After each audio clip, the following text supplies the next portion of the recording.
Қайырлы кеш, құрметті оқырмандар, қалдарыңыз қалай? Қасиетті жұмадағы дұға тілектеріңіз қабыл болсын. Дауыс естіліп тұр ма, бейнем көрініп тұр ма?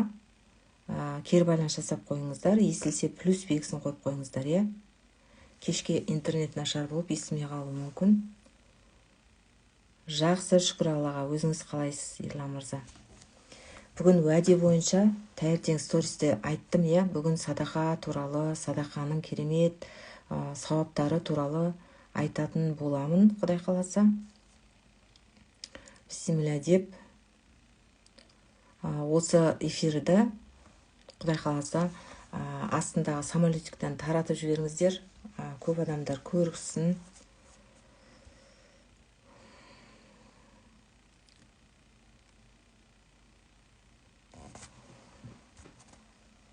Көп адамдардың көруіне себепші болайық, иә? Рахмет, Ерлан мырза, Алла разы болсын. Жақсы, кері байланысыңызға рахмет. Кімнің көргенін қалайсыз? Астында самолетикті таратып жіберсеңіз, көбірек адамдар көрсе деп тілеп тұрмын.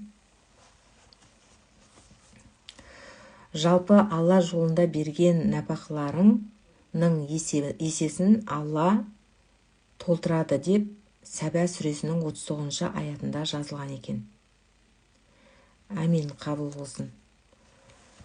Бүгін садақа беретін күн, садақаның бүгін еселенетін күні, берген кезде садақаңыз бүгін еселенеді, өйткені қасиетті жұма күні, иә? Жаңағы сүреде айтылғандай, Алла жолында берген нәпақаларының есесін Алла толтырады дейді. Яғни біз кейбір адамдар ойлаймыз, садақа берсек, біз ақшамыз азайып қалады.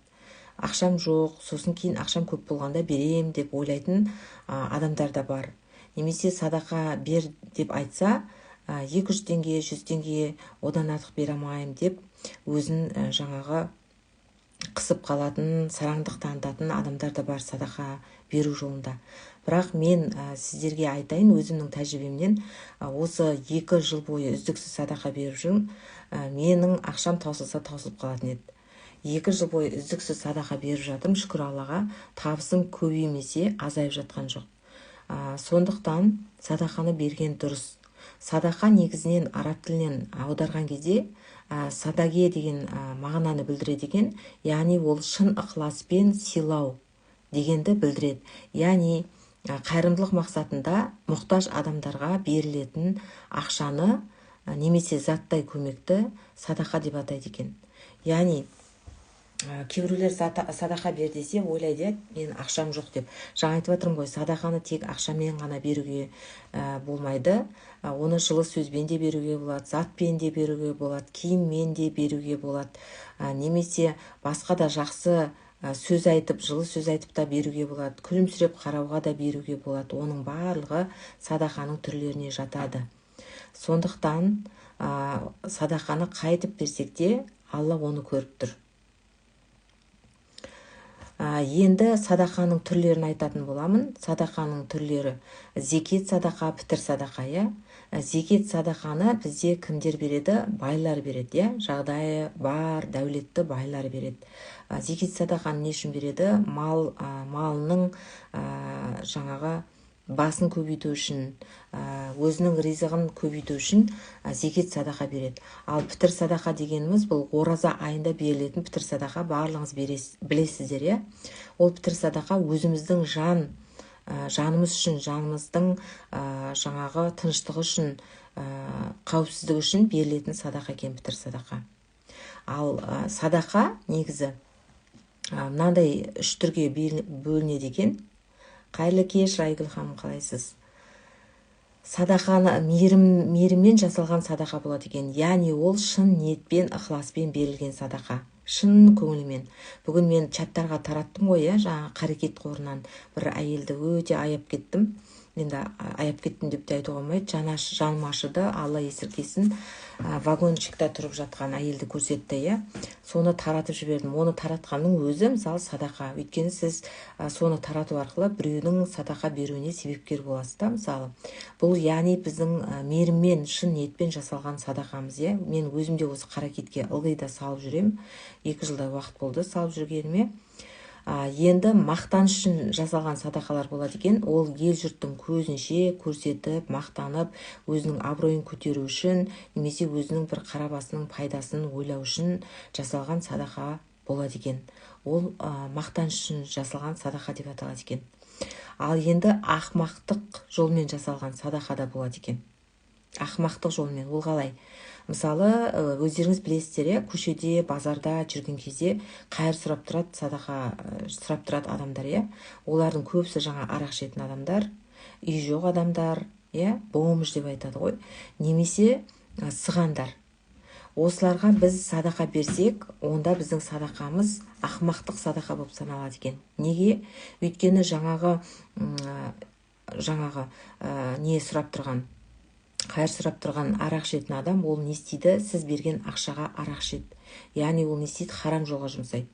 Харам жолға жұмсағаннан кейін ол сізге сауап болмайды, керісінше зиян болады, Яғни біз көшеде беріш деп жаңа сұрап артынан қалмайтын сығандар бар ғой, цыган дейміз ғой. Соларға ары жүрші деп бере саламыз, Ол сыйғандарға бергенде де ақмақтық садақаға саналады екен. Өйткені олардың біз қандай жолда жұмсайтынын білмейді екенбіз. Сыйғандар көбіне балашады ғой, Ал балашу ол не? Балашу дегеніміз ол Аллаға серік қосу. Ал сыйғандар осы нәрсені көп жасайды. Садақаның ақмақтығы жоқ дейсіз ба? Ақмақтығы жоқ дегенде мынау жаңағы нені айтып жатырмын?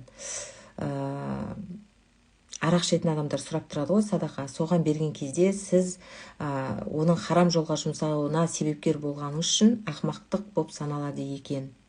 Мен өзім оқығанымнан айтып жатырмын. Садақаны қайтып берсеңіз де бергеніңіз дұрыс, бірақ харам жолға жұмсайтын жерге бермегеніңіз дұрыс. Сол ниетте айтып жатырмын. Енді садақаны берген кезде біз іштей дұға етіп берсек тіпті жақсы. Мысалы, кім қалай садақа береді? Берген кезде жай бере саласыздар ма? Жоқ, бисмиллахир-рахманир-рахим, Алла разышылық үшін деп бересіздер ма? Или қандай ниетте бересіздер? Осы ниетке өте байланысты, Садақа берген кезде айтылатын дұға бар. Раббым бізден қабыл ет, күдіксіз сен естушісің және білушісің.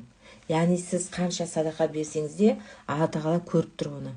Қандай ниетпен беріп жатсыз, қанша садақа беріп жатсыз, оның барлығын Алла көріп тұр. Сондықтан осы дұғаны айтып берсек, өте тиімді екен. Енді садақа сенен қатты, сенен ат души берем дейді. Гүлшат ханым, ат души бергеніңіз тіпті жақсы. Мен бағана жоғарыда айтып өттім, садақаны ат души берген деген сөз, ол шын ниетпен, ықыласпен, мейірімен берген садақа. Оның сауабы өте мол. Яғни ешқандай іште есеп жоқ, жаңағыдай жарияға жар салып емес, немесе өзінің бір іштегі пайдасын ойлап емес, жаңағыдай шын ниетпен ат души берген кезде ол мейірімді садақаға жатады. Оның сауабы мол болады, Гүлшат ханым. Енді кім қаншалықты садақа берсе де Алла көріп тұр дедім, Садақаның қандай пайдалары бар? Мынандай нәрсе бар екен, жасырын берген садақа Алланың ашуын басады деген хадисте де айтылады екен. Мысалы, кейбіреулер жасырын садақа береді ғой, бірақ айтпайды, күнде беріп жүреді, айтпайды. Мүмкін ол жаңағы нашар отбасына көмектесіп жүрген шығар, немесе ол балалар жетімдер үйіне көмектесіп жатқан шығар, қарттар үйіне беріп жатқан шығар, бірақ оны жаңағыдай көрсетіп, айтып бермейді да. Сұраймын, қолым тиіп кетті. Сонда айтайын дегенім, жаңағы жария қылмай берген садақа ол Алланың ашуын басады деген хадис бар екен. Сондықтан, құрметті ханымдар, өзіміз білеміз, өздеріңіз білесіздер, қайтып берсеңіз де ат души бересіз ба, жоқ жаңағыдай жарияға жарсап бересіз ба, жоқ мейіріммен бересіз ба, барлығын өздеріңіз білесіздер. Енді садақа сіздерді қандай пәледен сақтайды, сол туралы айтайын. Садақа негізі мал дүниені тазартады. Жаңа зекет садақа беретін байлар бар ғой, солар малының жаңағы басын сақтап қалу үшін, жамандықтан сақтау үшін береді екен. Одан кейін күнәларды кешіретін білеміз, Садақа бергенде біздің күнәларымыз кешіріледі. төгіледі. Сосын ауру мен апаттан сақтайды. Осы жерде мен сіздерге өзім практикамен бөлісіп кетейін. Осы жазда, осы алдыңғы жылы жазда мен ұлымды неге апаратынмын, оқу орталығына. Машинаны, көлік айдауды енді үйреніп жүрген кезім болатын. Содан сол жерге парковкаға машинаны қойып қойдым. Сөйтіп балама барып, енді шығайын деп, жаңағы мектепке асығып келе жатырмыз ғой, мектепке бару керек, түске дейін ана оқу орталығына барады, түсте мектепке барады. Соны енді шығайын деп жатқан кезде мен бір машинаны байқамай жаңағыдай енді бұрылып жатқан кезде артқа қарай, ана артқа дөңгелек болады ғой машинаның бампері, соған кіріп кетті менің дөңгелегім. Сосын мен сол күні как раз жұма болатын, еще мен сол күні 2000 теңге садақа беріп шыққан болатын, таңертең намаздан кейін. Енді құдіретін қараңызшы, апаттан сақтайды деп айтып жатырмын ғой, аурудан апаттан сақтайды деп. Сол садақаның құдіретін айтсаңызшы. Сол жерде мен Алла тағаладан қатты сұрадым да, өйткені ана кісінің жаңағы машинаның егесі жаңадан алыпты машинаны. Кеше ғана алдым деп айтып тұр да маған. Енді мен машинам қазір сынады, оны төлеу керексіз деп солай айтып жатты. Сосын мен ішімнен сразу Аллаға тапсырдым. Я Алла, сенің көмегіңе мұқтажым, маған көмектесші деп. Содан не керек, менің жаңағы қасындағы жігіті кішкене мейірімді екен. Ана кісі енді мен кеше ғана алдым бұл машинаны, енді не істедіңіз деп жаңағыдай дігеңдеп тұрған. Мен ешқандай ұрысқан жоқпын, өйткені өзім кінәмді біліп тұрмын ғой. Содан кейін қасындағы жігіт түсіп маған айтты: сіз маған рөлді беріңіз, мен жаймен шығарып көрейін. Қазір жай аккуратно шықсақ, ештеңе де болмайды деп айтты. Содан мен бердім рөлді. Ішінде балам отыр. Содан жаңа Аллаға сыйынып тұрмын, Аллаға тапсырып тұрмын. И бір кезде жаңағы жігіт машинаны мені алға қарай беріп, не істеген кезде ана кісінің машинасына бампер бетіп ашылып сынайын деп тұрған жерден ештеңе болмай шығып кетті. Осына мен сол кезде таң қалдым. Қалай садақа деген вот жаман нәрселерден сақтайды. Еще Аллаға тапсырған деген қандай күшті қыздар. Аллаға тапсыру деген өте күшті. Мен бағана мысалы айғай-шу шығарып, қазір мен ГАИ шақырам, анау-мынау деп ана жерде разборка жасап сөйтсек, ол тында шешілмейтін еді де, арты дауға айналатын еді. Ал ана жерде бәрі оңай, жеңіл шешіле қойды. Ол кісінің машинасына ештеңе болған жоқ, менің машинам кішкене сырылды. Бірақ қатты емес. Зато мен не істедім? Өзіме сабақ алдым. Яғни қатты жаңағы машина айдай алмасам, онда мен отырмау керекпін, отырсам жақсылап сақтықпен айдау керекпін, жүргізу керекпін. Осы жерде мені садақа құтқарды. Садақа мен Алланың құдіреті, шексіздігі, мейірімділігі құтқарды. Сондықтан бағана стористі айттым, мен өзімнің практикамен бөлісем деп. Осы жерде шынымен де Алланың құдіретінің шексіздігіне, мейірімділігіне мен сендім, кәдімгідей өзім таң қалып қалдым ше. Ана кісі де айтып жатыр: қалай мынау жаңа ашылайын деп тұрған еді, түк болмай қалды деп. Көрдіңіз бе, Алла үшін бәрі мүмкін ғой. Біз ғой ол бәрін шектеп жүретін миымыздағы шектеулермен. Сосын мұқтаж жанды қуантады. Мысалы, бағанағыдай қатты қысылып тұрған әйелді көрсеңіз көшеде, қасында баласы тұрған әйелдер болады ғой садақа сұрап. Соларға берсеңіз, ол не істейді? Қуанады. Баласына нан алып береді, тамақ алып береді деген сияқты. Вот сіз қуантып жатсыз мұқтаж жанды, ол не? Ол керемет садақа. Одан кейін ризықты арттырып, табысқа береке береді. Бағана айттым ғой, ақшалай жаңағы садақа берген кезде ақшам азайып қалады деп айтатын адамдар бар. Мен бергім келмейді деп айтатын да адамдар бар. Енді оны әркімнің өзі біледі, өзінің ниеті біледі. Бірақ мен айтып отырмын ғой, 2 жыл садақа беріп, менің табыс көзім қанша есе өсті қыздар. Мен білесіздер, әскери зейнеткермін, пенсияға шыққанмын, 150 мыңға жұмыс істеп жүрген адам болатынмын бәленбай жыл бойы. Ал енді Аллаға шүкір, қазір мен пенсияға шыққаннан кейін өмірім 180 градусқа өзгеріп жатыр. Осы садақаның арқасында, зікір салауаттың арқасында, намаздың арқасында, тахаджудтың арқасында осылай керемет өзгерістер болып жатыр. Яғни садақа бұл қияметтің үйінен сақтап көмекші болады дейді. Қияметке барған кезде құтқарады екен. Тозақтан құтқарады. Одан кейін таразыда сауабы басым болады. Біз ана жаққа барғанда жаңағы таразыға салады ғой, қай ісі жаман, қай істі көп жасады, жаман ба жақсы ма деген сияқты таразыға салған кезде, осы біздің жаман жасаған істеріміз көп болып жатса, садақа сіз көп беріп жүрсеңіз, садақа не істейді екен? Таразының басым жағын көтеріп жібереді екен, басым болып кетеді екен. Сосын сырат көпірден өту оңай болады екен, осы садақа берген кезде. Дүниенің есебін беруде жеңіл болады дейді. Дүниенің есебін беруде жеңіл болады екен, садақа беріп жүрсек. Енді, құрметті оқырмандар, садақаның мен сіздерге сауаптарын айттым, садақаның түрлерін айттым. Сосын жаңа айтып жатырмын ғой, садақа тек ақшаменен шектелмейді. Жақсы сөз жарым ырыс дейді қазақта, жақсы сөз айтыңыз, жақсы комментарий жазыңыз, біреуге жаңағыдай негатив жазып отырмай, көршіңізге бірінші күліп амандасыңыз, жаңаға жұмысқа барғанда мысалы күліп амандасу деген сияқты, тек қана жұмыста емес, жалпы күліп амандасу, бірінші болып амандасу, ол да садақа мысалы. Сосын мынау қазақта ереуіл деп айтады ғой, мысалы сіздің көршіңіз жаңадан көшіп келді. Сол көршіні үйге шақырып, ереуілдік береді, тамақ береді, танысу мақсатында, араласу мақсатында. Ол да не болады екен? Ол да садақа. Жаңаға көшеден өте алмай тұрған адамды өткізіп жіберсеңіз, немесе бағанағыдай маған көмектескен жігіт сияқты көмектесіп жіберсе, көлікті шығаруға, ол да садақа ғой. Бүкіл жақсылықтың бәрі садақа. Садақа тек қана ақшамен шектелмейді, Мысалы, келмей қалған киімдеріңіз болса, оны берсеңіз, қандай керемет, ол да садақа. Содан кейін біреуді қуанту, ата-анаға разылық білдіру, кешірім сұрау. Кім бірінші кешірім сұрайды, соның күнәсін Алла жеңілдетеді дейді. Кешірім сұрау ол да садақаның ең күштісі. Бізде керісінше адамдар бір-бірін кешірмейді, өкпелеп жүреді, тәкаппар болып жүреді, ол өзі бірінші кешірім сұрағасын деген сияқты. Сондықтан, құрметті оқырмандар, мен садақаны осы жерде не үшін бүгін айтып отырмын? Жұма болғаннан кейін сіздерге осы садақаны көбірек берсе екен деген ниетте айтып отырмын. Өйткені садақа біздің жолымызды ашады, табысымызды арттырады. Кемімейді табысымыз, керісінше көбейеді, кеңейеді. Табысымыз көбейсін десек, онда біз ниетімізді кеңейту керек екенбіз. Барлық нәрсе ниетке байланысты деп айтамыз ғой, амалда ниет жақсы деп.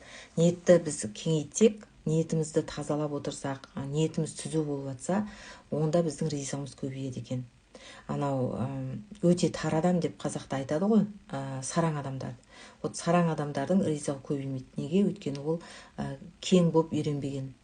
Кең болсаң, кем болмайсың дейді ғой, жаңағыдай бергісі келмейді, садақа бергісі келмейді, немесе басқа бір адамға бергісі келмейді, қарыз сұраса оған да бергісі келмейді, немесе жаңағыдай сыйлық сыйлағысы келмейді деген сияқты сондай адамдар да бар, өкінішке орай. Сұрақтарыңыз бар ма? Сұрақтарыңыз болса, қойыңыздар. Садақа деген өлеңді осы алдында бір жан әлемі деген кітап жаздым ғой, сол алған инсайттарды мен өлең қылып жазып отырамын. Сол кезде осы садақа деген өлең жазған болатынмын. Соны сіздерге осы тақырыпқа сай болғандықтан оқып берейін. Қандай да бір ойларыңызды өзгертуге мүмкін себепкер болар. Садақа ашады сенің жолыңды, садақа молайтады ырзығыңды. Садақа беруді үйренсек мұсылмандар, жолымызды ашамыз наныңыздар. Алла бізге жамандық тілемейді, садақаны беріңдер бізге дейді. Садақаны бергеннен кемімейміз, керісінше бай боламыз, кеңейеміз. Садақа ол тек ақша беру емес, жылы сөз айтып қуанту ол да бір іс. Қол көмек беріп күлдіру ол да сүннет, садақаның түрі көп біле білсек. Бағанағы айтқан сөздерді осы өлеңменен түйіндедім. Садақаңды сауыңда бер деп айтады. Садақаны сауыңда бер. Бізде кейбір адамдар садақаны сау кезде бермейді, жаңағыдай басына іс түскенде береді. Жаңағыдай бір аварияға ұшырап қалса, немесе бір қатты ауырып жатса, немесе бір қатты сынақ келсе, сол кезде барып Алланы еске алып, садақа беріп жатады. Ал бәрі күшті кезде садақа бермейді.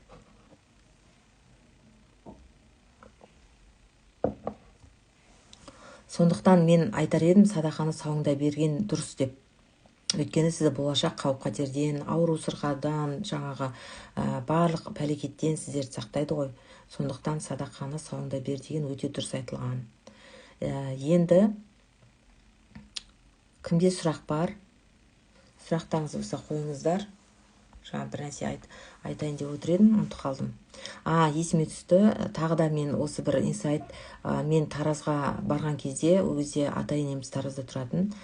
Мен жаңа әскери қызметте жүргенде іс-сапармен командировкаға Таразға бардық, жарысқа. Сол кезде шығар кезде мен жаңа садақа бердім жолға, неге Астанаға қайтар кезде Тараздан. Сосын енем, мама маған шелпек пісір деп қоймай қойды кетер кезде. Сол енелердің айтқаны істеген дұрыс. Сол 7 шелпекті асығып жүріп уақыт жоқ болса да пісірдім да, сол шелпекті сөйтіп тараттым. Мама таратып келді өзі. Содан біз келатқан кезде күз айы болатын, ноябрь айы, ол бірнеше жыл бұрын осыдан жол тайғақ, Қарағандыға келе жатырмыз жолға. Тараздан шығып Қарағандыға жетіп, сол кезде ішінде жаңағы менің әріптесім бар, коллегам, жарысқа барған, сосын рөлде қайнаған бар, артында қайнағанның сол кезде баласы 6-та еді, баласы бар. Сол баланы мен алдымда, қасымда отырған. Сонда жаңағы садақаның несін айтайын деп жатырмыз сіздерге, сауабын. Қайырлы кеш. Кейінгі қосылып жатқан ханымдар, қайырлы кеш. Сол кезде жаңағы есікті жаба салшы. Кешірім сұраймын, өстіп кіре береді, рұқсатсыз. Жаңағы жолда Қарағанды жақта келе жатқан кезде күз айы ғой, енді Сырғанақта, сонда жаңағы қайнағам музыка қойып, машинаны жүргізіп келе жатқан, бір кезде рөлді қолынан жіберіп қойды ма, бір нәрсе болды. Бір какой-то миг деп айтамыз ғой, бір какой-то сәт, көзді ашып жұмғанша деп айтамыз ғой, қас-қағым сәт деп айтамыз. Рахмет, Ерлан мырза, бөлісіп жатқаныңыз, Алла разы болсын. Сонда жаңағы машина деген жолдан тайып кетті да, сөйтіп мынау биік трасса болса, төменде жер бар ғой, сол жаққа қарай машина аунап, біз машинаның ішінде отырмыз. Не болдық? Авария болдық. ДТП болды. ДТП емес, енді кәдімгі авария болды. Жолдан шығып, неге қарай түсті ғой? Сайға қарай. Аунап, 3 рет аунады ма, 4 рет аунады ма машина, былай несімен. Сөйтіп бір кезде әйтеуір дөңгелекпен түсті. Түскен кезде, сенесіздер ма, мен садақа беріп шелпек пісіріп шыққан, маған ештеңе болған жоқ. Сосын қасымдағы кішкентай балаға ештеңе болған жоқ. Вот періште баланы қағат деп айтады ғой, сол кезде мен сендім шынымен де. Ал мен қасымдағы келіншек, ол несі шығып кетті. Не деуші еді, мынау желкесі сынып кетті. Сөйтіп оны сол жерде Қарағандыға жаңағы артымызда келе жатқан машина бізді көріп тоқтап, бізге жаңағы мейірімді адамдар жолыққанына шүкір, жаңағы скорыйды шақырып, сол жерде жедел жәрдем шақырып, айдалада тұрмыз трассада. Он келгенше біраз уақыт болды. Жаңағы келіншек деген жылап, ойбайлап жатыр да, енді ауырып жатыр ғой. Несі шығып кетті ғой, сынып кетті ма, несі, омыртқасы мен желкесі. Маған ештеңе болған жоқ, жаңағы балаға ештеңе болған жоқ. Қайнағамның оң аяғы жаңағы не істеді? Тайып кетті, ауыртып алды. Заттарымыздың бәрі шашылып кеткен, қардың үстінде жатыр. Сол кезде қар кішкене жауған болатын. Қардың үстінде бүкіл затымыз шашылып жатыр. Шыққаннан кейін қарасақ, жаңағы стеклолар бар ғой, ненің машинаның бәрі майдаланып ішке дейін кіріп кеткен ғой, сыртқа шашылған, ішке кірген. Сонда мен таң қалдым, қалай садақа 7 шелпек адамды құтқарады пәле-жаладан. Маған ештеңе болған жоқ қой, қанша сол машина, көлік аударылып, төңкеріліп тұрса да, маған ештеңе болған жоқ. Көрдіңіздер ма? Сондықтан садақаны, әсіресе осы жол жүретін кезде, сапарға шыққан кезде садақа беріп шыққан өте сауап болады, құрметті оқырмандар. Ол 100 теңге болсын, 200 теңге болсын, 500 теңге болсын, айырмашылығы жоқ. Бұл жерде не? Бастысы ниет. Ниетіңіз қандай болып тұр? Аллаға жақындау, Аллаға сену, тәуекел ету болып тұр.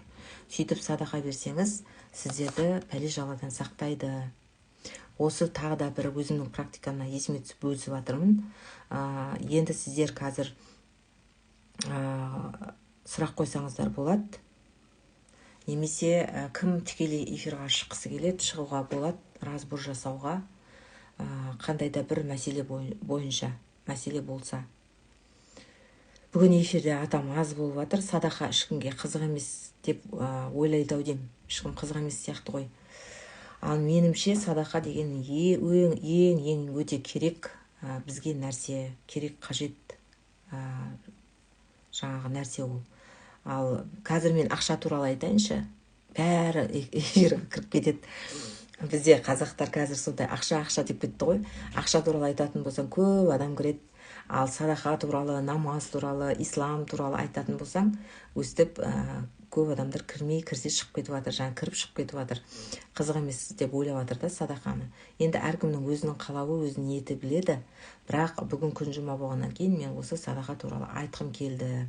Көптен бері ойда жүрген, сол бүгін орындалып жатыр. Кім шыққысы келеді тікелей эфирға, разборға запрос жіберіңіз, жасайық. Өйткені мен тез айтып тастадым, әлі уақыт бар. Кім разборға шыққысы келеді, запрос жіберсін, мен деп жазыңыздар, запрос жасап көріп шығайық. Иә, дұрыс. Кім қанша бере алады, сонша беру керек. Айтып тұрмын ғой, ең бастысы ниет. 50 теңге берсеңіз де садақа. 20 теңге берсеңіз де садақа. Өйткені қараңызшы, 1 теңге жетпей тұрса, неге барғанда, дүкенге барғанда, сізге нан бермейді ғой. Мысалы, нан қазір қанша, 110 теңге ма, 120 теңге. Соған 1 теңге жетпей қалса, сізге магазинші, дүкенші, сатушы нан бермейді. Сондықтан ол 1 теңгенің өзі ақша ғой. 20 теңге, 50 теңге, 100 теңге, ол ең бастысы ниет, садақа берем деп. Сосын мына садақаны берген кезде, сіздің миыңыз, подсознаниеңіз беруді үйренеді. Яғни сіз беруші құлдардың қатарынан боласыз. Солай ниет қылып берсеңіз, я Алла, мені беруші құлдарының қатарынан, көркем мінезді құлдардың қатарынан етіп қойшы деп садақаны берсеңіз, сіздің миыңыз беруді үйренеді. Алушы құлдардан болғыңыз келе ма? Жоқ, беруші құлдардың қатарынан болғыңыз келе ма? Таңдау еркі өзіңізде. Әрине, мен өзім ойымды айтсам, беруші құлдардан болғым келеді. Беруші болған жақсы. Қайта сұрап жүргеннен, қайыршы ұқсап, Алла сақтасын, оданша беріп басқа адамдарға көмектесіп жүрген тіпті жақсы ғой. Иә, ауру сұрқадан, бәле жаладан сақтайды. Дұрыс айтасыз. Бағанағы садақа берген кезде айтылатын дұғаның қазақшасын айттым, оның арабшасы бар. Оған арабшасын мен айтпайды екем, қазақшасын айтады екем, сосын қазақшасын айтылатырмын. Раббым бізден қабыл ет, күдіксіз сен естушісің және білушісің деп садақа берсек, Тағала шынымен де көруші, білуші, барлығын көріп тұр, 24 сағат бойы бізді бақылап тұр деген сияқты. Беруші қолдан болуды қалар едім. Әмин, ниетіңізге жетіңіз оңай жеңіл жолдармен. Мен ылғи да солай тілеймін, беруші қолдардан етіп қой деп. Бауырларыңызға көмектесесіз, басқа қиналып жатқан адамдарға көмектесесіз, қандай керемет, біреуге қуаныш сыйлайсыз. Қуаныш сыйлаған кезде сізге өзіңізге мотивация, өзіңіздің энергияңыз көтеріледі, өзіңіздің жолыңыз ашылады. Керемет қой, беруші құлдардан болған. Бай адамдар мысалы, зекет береді, керемет, жақсы емес па? Зекет беруші құлдардың қатарынан болайық, иншалла. Алла сондай дәрежеге жеткізіп қойсын. Алладан мың есе қайтады, дұрыс айтасыз. Азаймайды ақша, керісінше көбейеді. Бірақ көп адамдар мені ақшам азайып қалады деп ойлап, сол садақаны бермей жүреді. Бірақ әркімнің өз еркі, өз қалауы, Жақсы, мен айтатынымды айтып бітірдім. Осылай тез айтып тастаймын. Айып етпейсіздер енді. Осы эфирді қазір сақтап қоямын. Кірген Ерлан мырза, тағы кірген ханымдарға рахмет айтам. Алтын уақыттарыңызды бөліп, Алла разы болсын. Алла бізді беруші құлдардың қатарынан етіп қойсын. Келесі эфирде кездескенше сау, саламат болыңыздар. Иә, көбісі азайып қалады деп айтады. Сосын ғой айтып отқаным. Ол иманы әлсіз, садақаның қадір қасиетін түсіне бермейтін адамдар айтады деп ойлаймын солай. Келесі кездескенше сау болыңыздар. Көп рахмет. Кірген мырзалар, ханымдар, Алла разы болсын.